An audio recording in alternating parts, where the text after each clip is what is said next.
그와 또 다른 증거인 거죠. 계속 건의만 때리고 있는데 도이치모터스 항소심을 하고 있는 데서도 그동안 이제 검사가 얘기를 안 했어요. 검사는 자료도 안 내고 이에 대한 조사도 한 거고 기소도 한 게 없는데 판사가 어떻게 알고 검사가 알려주질 않은데 판사가 어떻게 알고 통정거래에 대한 추가 정보들을 판사가 판단을 해가지고 비중을 더 늘려가고 있다는 거죠. 이게 검사가 늘린 게 아니라는 게 중요한 거야. 아무도 말을 안 했는데 판사가 자동으로 알고 있는 거예요. 관련된 기사 한번 보겠습니다. 네. 자, 김건희 도이치모터스 주가 조작 연루 의혹 관련 항소심에서 통정거래 비중이 1심보다 증가했는데요. 1심에서 통정거래로 인정된 102건 중 김건희 계좌에서 이뤄진 거래 48건, 47.1%였지만 항소심에서는 98건 중에서 47건, 48%로 비중이 오히려 늘어났다고 합니다. 게다가 항소심 판결문에서 87번이 언급돼서 1심의 37번에 비해 2배 이상 증가했습니다. 그러니까 검사는 입을 닫았어요. 그러니까 이거 판결문을 분석한 겁니다. 일요신문이. 그러니까 검사는 그에 대한 추가 자료를 내거나 그에 대한 구체적인 내용을 추가로 얘기한 적이 없어. 근데 말도 안 했는데 판결문에 김건희 관련된 내용이 늘어난 거예요. 그럼 판사가 자기 스스로 조사를 해가지고 자기 스스로 여기에 대한 비중을 높여가지고 1심 때보다 훨씬 많이 언급을 하고 이에 대한 문제점을 지적했다는 거지. 그래서 판사가 재판부가 시세조정에 1심에서 시세조정에 동원됐다고 판단한 계좌 중 일부는 이건 동원 안 됐어 이렇게 하고 반대로 1심에서 조정에 사용되지 않았다고 한 거는 또 일부 추가하기도 했어요. 그러니까 판사가 다 알고 있네. 뭐야? 알려주지도 않았는데 검사가 이런 의도로 해갖고 기소장 내용을 하지도 않았는데 변호사들은 당연히 더 죄가 없다고 주장을 했을 건데 검사와 변호사가 짜고 우리 건희 누나하고 어머니께서는 아무것도 안 하셨어요. 그러니까 1심보다도 더 약하게 줘요 라고 의도적인 재판을 했는데 전혀 생뚱맞게 판사는 훨씬 더 비중이 크다 라고 하는 거를 구체적으로 적시를 했다는 거예요. 그렇습니다. 이렇게 되면 판사가 검사 노릇을 하고 있는 거지.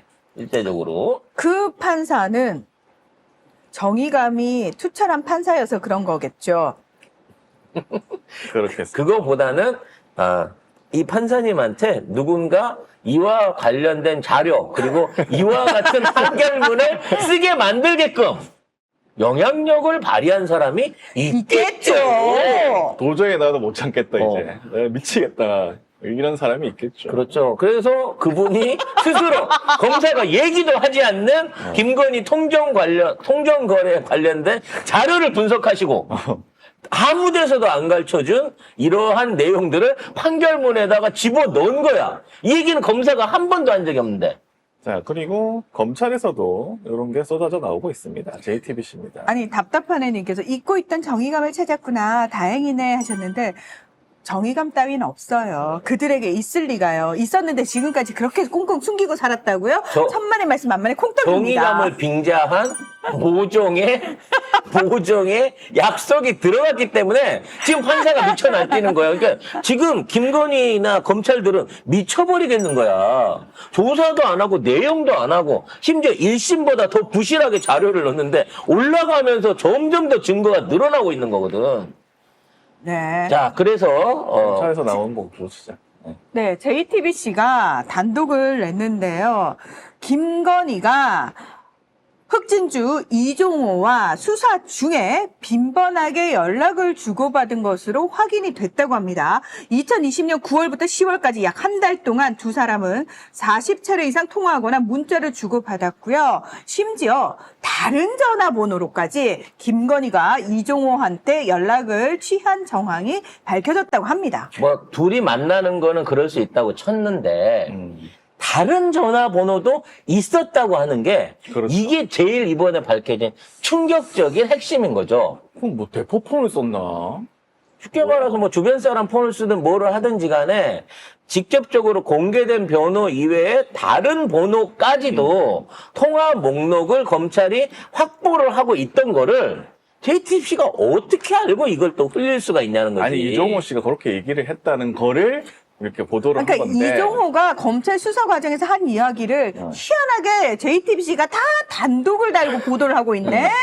근데 심지어 이종호가 아니 나는 코바나 직원이랑 했거든. 그랬더니 JTBC가 어랍쇼 네가 아닌데? 사인한 건 어떡할 건데? 네 원문에 코바나 직원이라고 진술한 적이 없잖아. 검찰엔 김 여사 진술 이렇게 이걸 단독으로 또 코바나 직원가가 아니고 검찰에 네가 김건희라고 했잖아. 내가 검찰 거 다 봤는데. 그러니까 이 사건과 관련해서 이 기록을 알 수 있는 사람 검사하고 변호사밖에 없어요. 근데 변호사 측에서 나온 자료가 아니야. 검찰이 얘기한 거예요. 검찰이 이 자료를 어찌됐거나 JTBC에 흘렸다는 거죠. 흘리다뇨. 아주 자세하게 꼼꼼하게 잘 챙겨가지고 전달했겠죠. 그래서 여기에 대해서 이종호가 이제 와서 아니야 나 그 직원이랑 통화한 거야 라고 했는데 아닌데 너 원본을 봤는데 네 진술 원본을 봤는데 김 여사랑 했다고 네가 했던데 라는 거죠. 씨발 좆됐네. 그리고 이종호는 뭐라고 했냐면 김건희 전화 와가지고 토로스 증권 계좌, 이 토로스 증권 계좌는 법원이 이제 주가 조작으로 사용됐다고 인정한 김건희 계좌입니다. 이 토로스 증권 계좌와 블록딜을 반복적으로 언급을 했고 블록딜에 대해서는 불법이냐고 뭐 또 물었다. 그러니까 이 자세한 내용이 다 검찰 발이잖아요. 이게 이제 왜 이게 중요하냐면 블록딜이 불법이라는 게 블록딜이 뭐냐면 장외 시간에 몰래 거래하는 거예요. 끼리끼리 거래. 차고. 이게 정상적으로 올려놓으면 딴 놈이 채갈 수가 있으니까 거래 장외 시간에 서로 딱 몇 시 몇 분에 올리자 그래갖고 물량하고 금액을 지정해갖고 올린 거를 뒤로 사들이는 거야. 이거를 반복적으로 하게 되면 이게 불법이다. 이거를 확인을 한 거야. 그래갖고 이거를 확인을 시켜줬는데 블록딜을 계속 한 거야. 그러니까 이거를 얘는 물어봤다. 불법인 걸 반복적으로 물어봤다라고 얘기를 하지만 이종호가 블록딜을 사실은 사주를 했다고 봐야 되는 거예요. 그래서 엄마랑 딸이랑 서로 짜고 이런 식으로 사고 팔거나 쩐주들끼리 주식을 사고 팔면서 이런 거지. 장중에 문하나가 갖고 있던 걸 내가 사.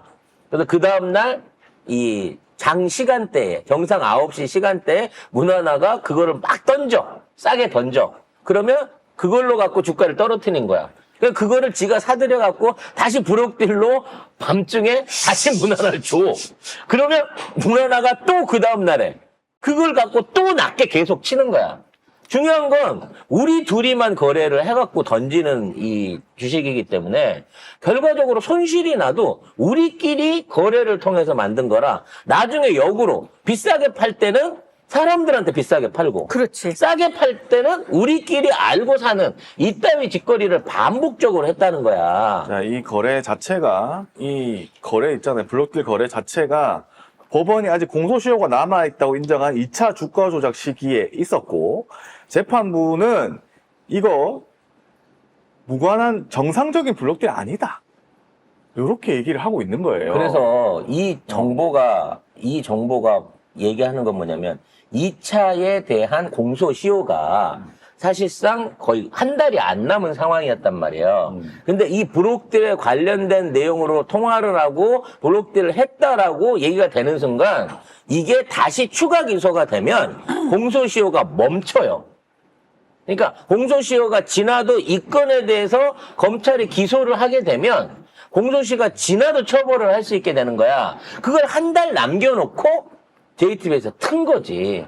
그러니까 이걸로 가지고 공소시효 연장하고 2차 거래 공소시효 유지시켜서 주가 거래를, 그 불법 조작을 한 거에 대한 수사와 기소를 이어가라. 라고 요구를 하고 있는 거예요, JTBC는. 그러니까 통화를 했다, 안 했다는 중요하지 않아. 이 통화를 통해서 블록딜을 했고, 여기에 대해서 검찰이 추가로 기소를 해라. 라고 밀어붙이고 있는 거죠. 그리고 모른다고 했잖아. 그거 굴한 거 다 밝혀진 거고 결국에 그거 이종호가 다 자기 분 거예요. 그리고 김건희가 계좌 활용당했다가 아니야. 주가 조작에 직접적으로 이거 개입한 거예요. 뭐 이거 왜냐면 이 이상 더 어떻게 증명을 해? 블록딜은요, 당사자들 간에 주고받는 거래이기 때문에 서로 사고 파는 사람들의 사전 협의와 동작이 아니면 증권사 직원이나 누가 대행해서 해줄 수 있는 게 아니에요. 우연히 일어난 거래가 아니란 말이야. 매우 고의적인 주가 조작 행위를 한 거예요. 그래서 불법으로 잡고 있는 거거든. 근데 검찰은 이거를 파악하고 있으면서도 지금까지 이걸 기소 내용에 넣지 않았다는 거야. 보도도 안 하고. 보도도 안 하고 뭐야? 한 달 남기고 이걸 JTBC가 까면서 빼박으로, 그러니까 1차는 공소시효 지나서 끝나는 걸로 갈 수 있는 마지막 그 도망갈 수 있는 구멍을 JTBC가 막아버린 거예요. 그리고 거기에 대한 의혹이라든지 문제 제기를 말하자면 심증으로 하고 있는 게 아니라 검찰 조서를 가지고 지금 하고 있기 때문에 검찰 니네는 이렇게까지 조사를 해놓고 왜 이 건에 대해서는 추가 기소를 안 했어? 라고 압박을 하고 있는 거죠. 그리고 이종호도 내가 한 게 아닌데? 김건희가 시킨 그렇지. 건데 이런 느낌이잖아 지금. 나는 시키기만 하고 조언을 줄 수 있지만 내가 블록딜을 할 수는 없는 거거든. 결과적으로 이걸로 김건희가 활용당했다. 자기는 모른다라고 하는 논리 자체가 완전히 깨져버린 거고 주가 조작은 1차는 공소시효로, 2차는 아직 남아있지만 1차는 공소시효로 끝낼 수 있었던 건을 확실하게 얽어맨 의미가 있는 보도라는 거야. 이게 그만만치. 그리고 다른 번호로 연락까지 했다는 거는 어떻게 보면은 범죄를 숨기기 위한 작전 같은 게 아니었을까.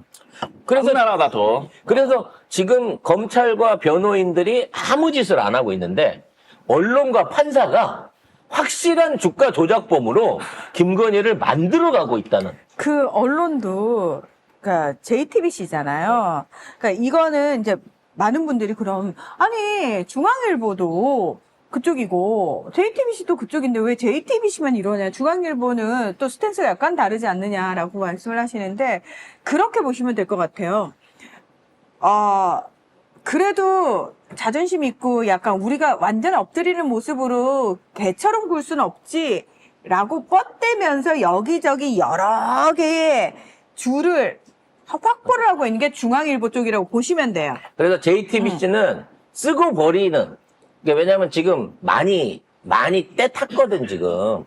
여러 가지 뭐 시청률도 그렇고 여러 가지로 때가 탔기 때문에 이게 좀 있으면 KBS도 나올 거고 민영화 통하고 KBS도 나올 거고 EBS도 나올 수 있는 상황인데 지금 굳이 JTBC를 쥐고 있을 이유가 없는 거야. 요때 그냥 확실하게 써먹는 거지. 그리고 움직이기가 훨씬 쉽고 기동성이 더 있다라고 보시면 될 것 같고요. 중앙일보 같은 경우에는 약간 이쪽에서 그러니까 수월하게 움직이지 못하는 부분도 있고 또 동시에 막판까지 약간 보험처럼 그렇지. 가지고 있어야 되는 곳이기도 하고 왜냐하면 조중동이라고 하는 어떤 보수 또는 이쪽에 있는 상징성은 그대로 유지를 하면서 결론적으로 JTBC를 활용을 해갖고 이 정권을 코너에 몰고 있단 말이야. 그냥 간단하게 사업하는 사람들 이쪽에만 돈 안 줍니다. 이쪽 저쪽 같이 줘요. 다 주고 어떤 거는 조금 더 남겨놓을지. 네, 그렇게 그러니까 왜냐하면 이번 판만 해먹고 끝낼 게 아니잖아. 그럼 정권은 계속 주구장창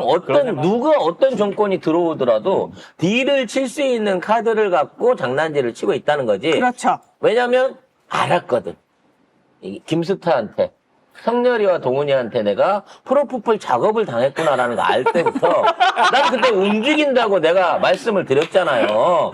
진짜 그때였잖아. 그때부터 이제 재영 오빠 얘 빡 돌았다. 얘 소리 안 나게 움직일 거다라는 말씀을 드렸잖아. 난 이게 재영 오빠의 큰 그림이라고 생각을 해.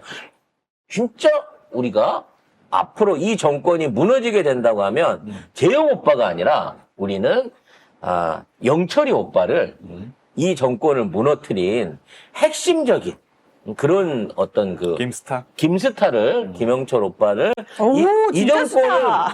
이 정권을 무너뜨리는 트리거를 당겨준 재용이 오빠의 빡을 돌려준 그런 사람이다라고 나중에 감옥에 사시기라도 제가 꼭 좋은 걸로 넣어드려야 되겠다라는 생각을 합니다. 감옥을 가는 건 저는 굉장히 좋은 결과라고 생각합니다. 그거보다 최악의 결과가 나오지 않을까 걱정이 됩니다. 네, 아무튼 이혼부터 먼저 하시고 네, 감옥을 가시기를 기대를 해보겠습니다. 그 청문회 2달 후죠? 네, 우리 영철이 오빠 청문회. 원래 곧 있을 겁니다. 곧 있을 겁니다.